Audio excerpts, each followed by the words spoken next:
is best served room temperature. I know I'm in the minority with this. Like, I know. I don't know anyone else that's not, I guess, a relative of mine that agrees with this. I think I don't like iced drinks at all because ice just waters down a flavor of anything. Iced coffee and iced soda, I don't know. It just, all it does is water down the flavor. And it makes it cold, which I'm not against cold drinks, but I feel like a lot of cold drinks make the enjoyment, they lessen the enjoyment of drinking it. I don't know how to explain that.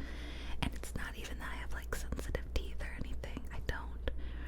Because I know an iced water, whatever, could be hell on really sensitive teeth. I just don't like drinking it because to me, it's not refreshing to drink cold water. I don't know why. It's not.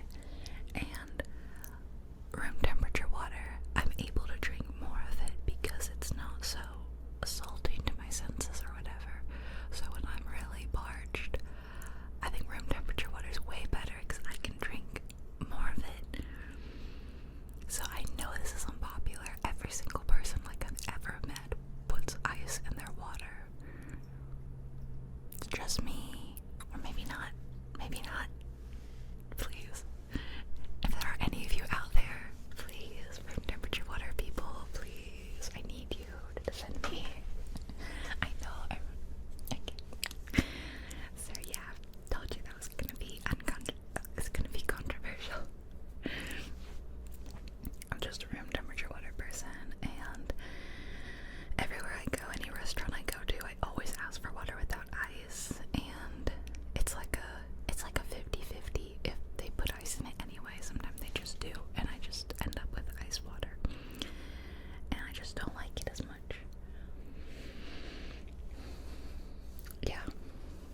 Okay. Number 2, staying on a drinks theme. Alcohol is overrated. You heard me. Alcohol is overrated. So obviously I'm speaking as someone who can't drink alcohol. Like, my body doesn't have the enzymes to properly break it down in my body, and it makes me really sick. Obviously alcohol makes everyone sick, but it makes me like really, really sick. I remember like a day when I think I had 2 drinks. I was on vacation, like 2 pints of something, and I felt like I was gonna die later that night. And then the next day I was like very, very, very nauseous and sick.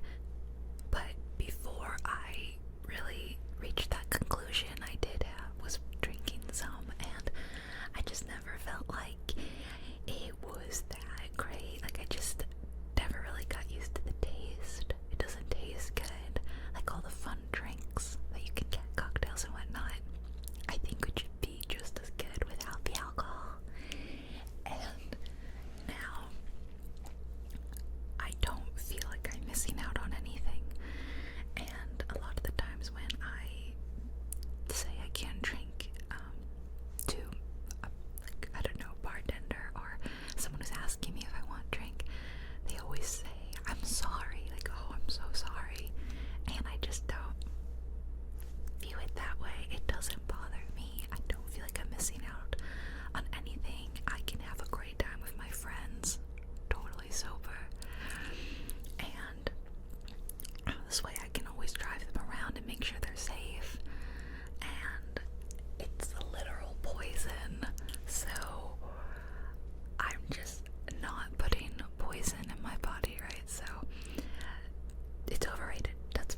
PC gaming is better than console gaming, and I just put PC gaming better than everything else. I only ever played PC games as a kid, very little. I mean, you probably have heard me mention that, like, I didn't play a lot of games growing up, and I really couldn't play games, and the little I could was I played a bit of, like, The Sims. So I didn't really have a choice, and I always thought that, like, Xboxes and all that looked really fun. And then I did get an Xbox when I was like 18 or something, and I played on Xbox for a few years, and then later we got a PS4, and I also got a Switch, and I just don't think any of them are better than a PC. I think the PC is always going to be more powerful, and it can do other things besides just play games. I mean, you can do other stuff on consoles as well, but it's quite limiting. Also, with like a custom built PC, you can be swapping out pieces. If your graphics card becomes outdated, you can buy a new one. Not to mention, you're not limited. Like, I hate the idea of console exclusives. It just, that to me feels icky, and it's not a good enough excuse to get a console. So I feel like you have a larger store overall, except for those console exclusives. You have access to way more titles, and I mean, there's many reasons. That's pretty much mine. So as someone has dipped my toes into everything, I come out solidly a PC gamer through and through. I don't know, just, it's better. Also, like, mouse and keyboard supremacy. I've gotten good at using controllers, but it still will always be more comfortable with mouse and keyboard, and I feel like you can get a more fine motor movement using a mouse than like a controller, you know? So, okay, that's that. Number 4, still kind of on gaming. Gaming, but not just gaming, any hobby, but I'm gonna say gaming, should be fun. It's supposed to be fun, and I see so many people look like they're not having fun. You know, yelling, screaming, swearing. If that's your idea of fun, I guess. But to me, you don't look like you're having fun. You look kind of miserable, and maybe stop playing. This also goes, like, I also mean by gaming is supposed to be fun is you play the game the way you want to play it. Don't let someone tell you that's like cheating, or that's a loophole, or oh, you put it on an easier mode, I'm playing on a harder mode, I'm really playing the game. If you're having fun, that's all that matters. It's supposed to be fun, even if you're literally cheating, as long as you're not dragging other people into it. If you're playing on your own and you're playing The Sims and you're giving yourself unlimited money, if that's how you want to play the game, that's how you should play the game. The games are here for you to have fun, and for me, I really practice what I preach in this. As soon as I stop having fun in the game, I stop playing. I quit, I walk away.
others. Who cares? I have multiple friends who are really into nail care, and they are of all genders and sexualities. And some of my guy friends, like one of my guy friends, and he's married to a girl I'm friends with, his nails always look better than mine. Like, he gets really cool, like holographic nail polish, and I mean, I have to do like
things online is always better than doing things over the phone. And it's maybe just because I have social anxiety and regular anxiety. But if I have the choice to do something online, I'm always going to do it online. And if I have the choice between two options, like a business or a restaurant or something, and one gives me an online option and the other one is phone only, I am not choosing your phone call only one. I'm sorry, I'm always gonna go online only. Yeah. And I just think it's better overall because you can access the internet and the website 24/7 versus like calling and they're like, oh, you've reached us outside of our business hours. Like, make a website then. You're punishing everyone. You're paying someone to sit on the phone. Like, yeah. I just hate talking on the phone. Hate it. Okay. Number 10. Buying a more expensive thing that's gonna last longer is always better than buying the cheaper option. And this has been the reason I think it's a hot take is because I was raised to be the complete opposite. I was raised to buy the cheapest possible option. And I grew up with a lot of cheap stuff. Like very poorly made or like a knockoff. And my family wasn't even particularly poor. They're just extremely frugal. I'm sure a lot of you can relate. It's a common issue. Sometimes you can't break a mindset of always save money, right? Sometimes that's ingrained in people, and admittedly that's still ingrained in me. It is hard to break that, but I've just learned, having become an adult myself and gotten some adult money and being able to make purchasing decisions on my own, I've always found that between the cheap option that I might have to replace in less than 5 years or the expensive option that's gonna last me 10 years or longer, I'm gonna pick that one. It seems more cost efficient, but also if it brings you a little bit more ease in the present, you know, like the cheap thing's gonna break frequently and you're gonna have to keep fixing it versus a smooth experience with the more expensive thing, right? You're also paying for peace of mind, or you're paying for insurance that it's not gonna break, or it's been a difficult mentality to break out of, but I fully believe it. A good example, I think, is my couch. I bought a very expensive couch because I had only ever bought cheap well, I've only had one couch before this, and it was when I was moving out of my parents into my first apartment of my own, and they took me couch shopping. To be fair, they footed the bill so they can buy as cheap a couch as they want. But it was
mindset. But on that same note, number 11, off-brand doesn't always mean inferior. I think that's another mindset, is like buying the off-brand thing is like you're dropping in quality, but sometimes it's just as good quality as the name brand, really expensive thing, but just at a lower price tag. I mean, I think we all know that a lot of what you're paying for in a name brand product is the name. You're paying for the name, and unless that name is worth it to you, buy the knockoff, right? Buy the name brand, the generic. An example is I'm looking at off-brand Lego. Lego is so expensive, and I really like it, but I'm starting to see that there are some competitors out there that are making really cute sets that are maybe like 50% cheaper. Like if you compare the number of pieces in those sets compared to Lego, it's like about half as much. I'm not talking about like knockoff where they're trying to recreate exact Lego sets, right? It's like just like a knockoff. I'm talking like it's like a competitor. They're also making bricks and they're making totally different sets. So I thought about getting one. I haven't yet, but I'm like, yeah, you know, do I have to have this loyalty to the Lego name? You know, do I have to have loyalty to any of these names? Not really. And I know there's a lot of people that are very like, to use the same example, Lego supremacy, you know, or whatever, but like, I don't think we have to have that name brand loyalty. I buy a lot of Kirkland brand stuff now because I'm a Costco kind of shill, and I've had great experiences with everything in their generic sort of range. I just like hit the hell out of this microphone. Are you okay? So I believe in like the Kirkland off-brand. Yeah, I believe in it. Okay. Number 12. I hate the sun. No notes. Yeah, I think that's a hot take because I think a lot of people love sand, sun, surf, the summer, whatever. Hate it. I hate summer. I hate the sun. It only ever does harm. Skin damage, harm. UV ray harm. Yeah, it gives us life and whatnot. Yeah, sure, whatever. Hate it. Stay away from me. That's it, pretty much. Number 13, still on weather. Being cold is better than being hot. I do think that's controversial, but I think you can keep bundling up. You can put on like when I was in Iceland, I really learned how to layer like never before, because I would put on about 4 layers to go outside, and by the end of it I felt great. I felt fine. I had on, you know, a base layer, like a regular top and jeans, maybe a sweater over that, and a big thick coat over that, hat, gloves, scarf, thick socks, you know, the whole 9 yards. And I would go out and walk on a glacier, you know, in freezing, below freezing weather, and I didn't feel a thing. I felt like I was fine. In fact, when you're doing, you know, you're kind of like hiking and stuff, sometimes you even get a little sweaty, which also, being sweaty in like 4 layers of things is awful, but that's not the point. But when you're really hot, when it's over 100 degrees Fahrenheit and you're in the direct sun and you can't keep taking off clothes, there's only an acceptable level of undress you can attain, and even that, like, taking off more clothes is kind of bad because then you're exposing more skin to the sun, but you just like have to be hot and sweaty, and it's just awful. I don't know, having experienced extreme hot and extreme cold, even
synopsis, and it seems like the most depressing book I've ever heard of, and it's won all these awards, and it's critically acclaimed, and it's just non-stop people suffering, and just when you think they couldn't get any lower, they get beaten down again, and I'm like, why would you write this? Why does anyone want to read this?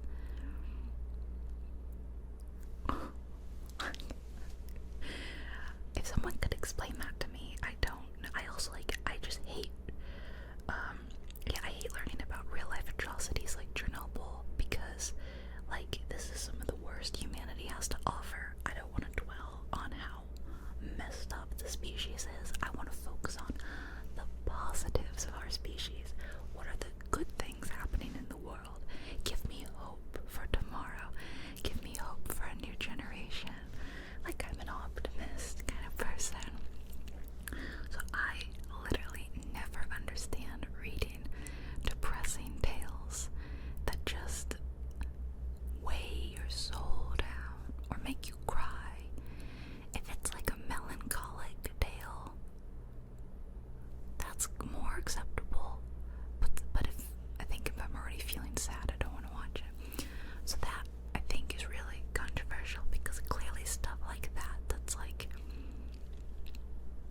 the characters are basically just being tortured mentally or emotionally the whole time. There's a huge market for that, and I don't understand it. So, hot take. Okay. Then that was the end of the ones I think that I came up with, and the rest are some prompts from ASMR by B that I'm gonna answer.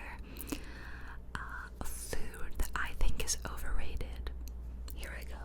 I'm about to really, really upset a lot of you. Just remember what I said about how people can have different opinions and we can still be friends. Could you please remain friends with me and not unsubscribe or cancel me when I say this? The food I think is really overrated and I don't like is potatoes. Potatoes. I'm pretty sure I've told you all this before.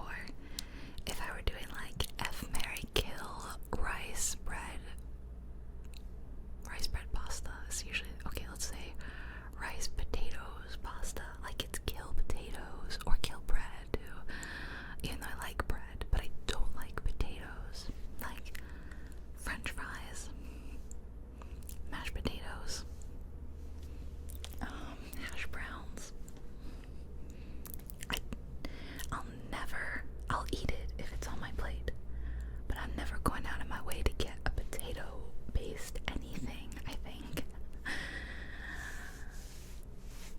I don't know what it is, and I actually like potatoes more now as an adult than I did growing up. But growing up, I was so picky.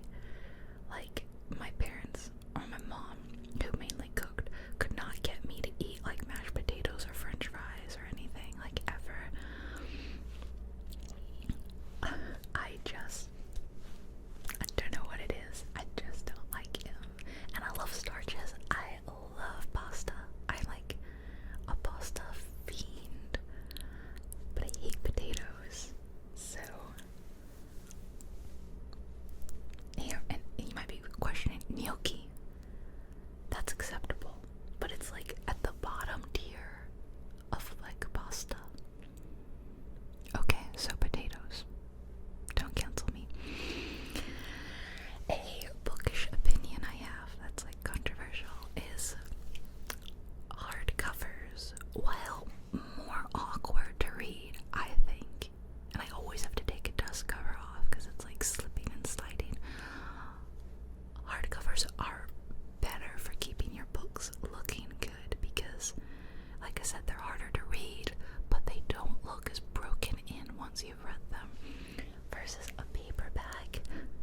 Paperbacks only look good before you read them, but the spines get cracked super easily and they get kind of ripply and bubbly, and they look used very, very quickly. And I'm the kind of person that I like my things to look untouched.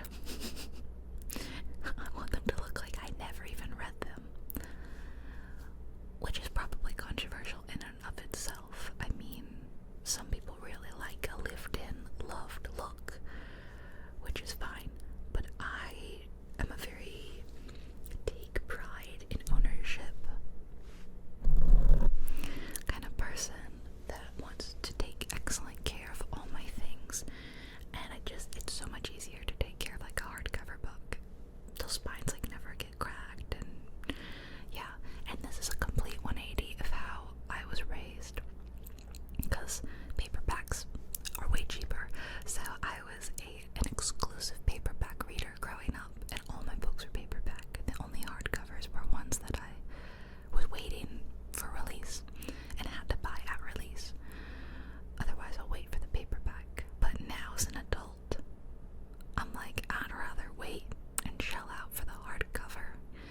also stopped watching that, I think.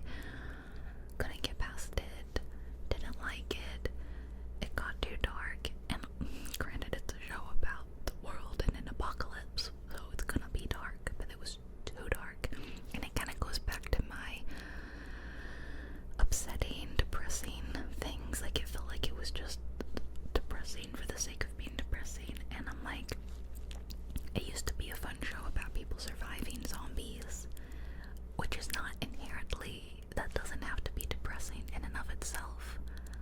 But then when you get into like the depths of human depravity, which it was getting into, that's depressing, and so I stopped watching that. So it wasn't even about zombies anymore. And the third show is Stranger Things. I think a lot of people just lost interest in that show. I remember when it first came out, like, I mean, I was in college, my mom was still around, now I'm like an adult, a homeowner, like, my life has changed drastically since that show started. It's just, I can't watch a show about high schoolers anymore that look like me, like, that's so weird. And the first couple seasons were fun, but I just feel like it had a sharp drop off in quality, and loved the premise, loved the 80s, the D&D, like, I loved all that, but then it just kind of, dropped off in quality. And now I know it's kind of still ongoing, or there's a last season or whatever, and I just kind of don't involve myself with it, just don't really care. If you are liking it and watching it, I hope you like the last season. I hope it's good, but personally I don't care. My last Harmless Hot Take, and I want to try to end on like a positive note, since I was kind of negative for a lot of the video, is more things should not be taken so seriously. And this is just kind of a general life rule. I think things are better when we don't take them so seriously, like a movie or a game or a book, but also just life. Life is serious, yes, but doesn't that mean that we should try to find more whimsy and fun in it where we can? Doesn't that mean that we should make it a little less serious when applicable? That's how I feel. And I found that when I did start treating things less seriously, I just felt lighter. I just felt a bit better. There's been a lot of dark and heavy and serious in my life that's what's taught me to not take everything so seriously. Like, that's what did it for me. Like, the dark moments made me want more light to balance and to enjoy what there is. So yeah, whenever I see someone ranting on a keyboard about something, to me, a lot of the times, I'm just like, it's not that serious. It's not. Like, a lot of life isn't, especially what I do. I'm here whispering on the internet. It's not that serious. It's not. I promise.